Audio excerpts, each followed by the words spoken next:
In 2018, one of Africa's youngest billionaires vanished, broad daylight, outside a hotel in Tanzania.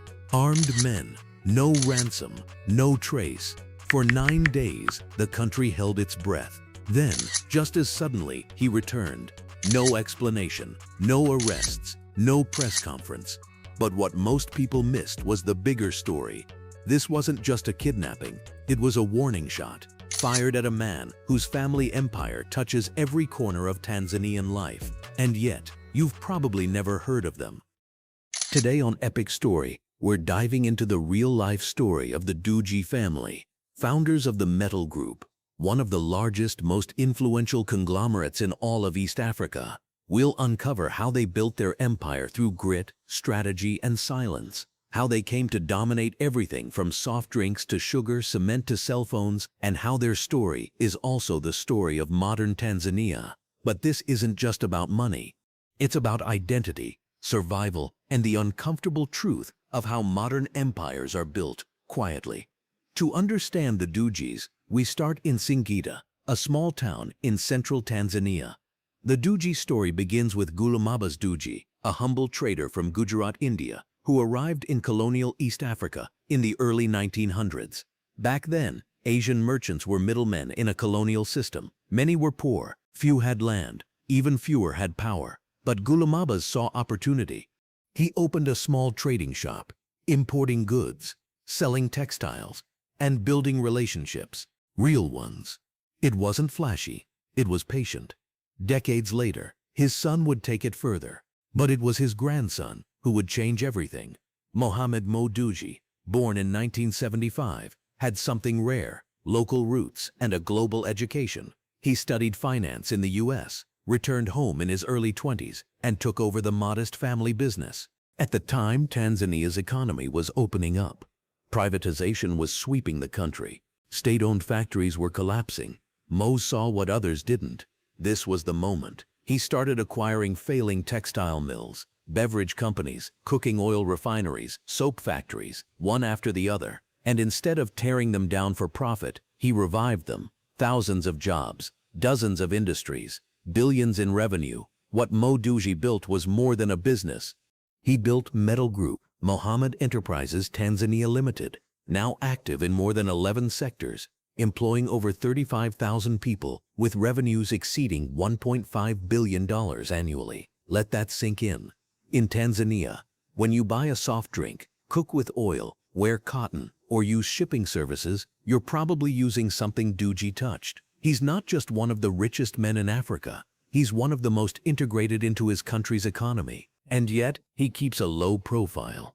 No mega yachts, no splashy scandals, just power, quiet power. Then came October 2018.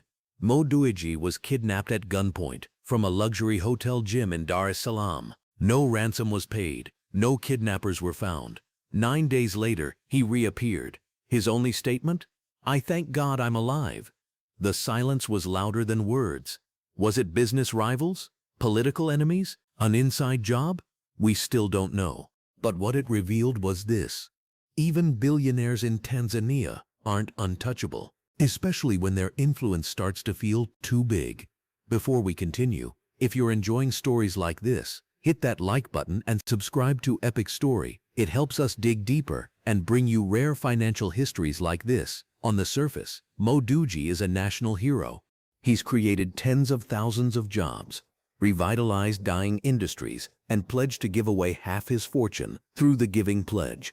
But critics raise tough questions. Is it healthy for one man to control such a large share of a nation's economy? How much of his influence shapes government policy? What happens if his empire collapses?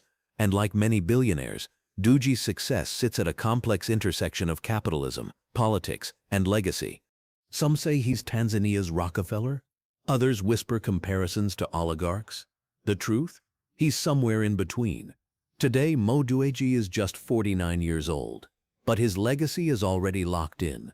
He owns businesses in every corner of Tanzanian life: food, logistics, agriculture, telecommunications, insurance, and more. He's also investing heavily in green energy and digital banking, setting the stage for what could be a new kind of empire. one that doesn't just serve Tanzania, but dominates East Africa. And through his philanthropy, he's rewriting what African wealth can look like, not just in mansions and power, but in schools, hospitals, and sports. This isn't just the story of one billionaire, it's the story of modern Africa, of how families like the Dewjis went from immigrants to industrialists, from shopkeepers to empire builders, and how real power isn't always in headlines or elections. It's in supply chains, employment, food, access. That's why, while the world fawns over Silicon Valley billionaires, the Dewjis of the world operate in silence, rebuilding nations, shaping futures. And if we don't pay attention, we'll miss the biggest story unfolding on the continent. So next time you think of African billionaires, don't just think of oil, gold, or corruption. Think of a man who turned failing factories into a fortune, who disappeared for 9 days, then came back more powerful than ever.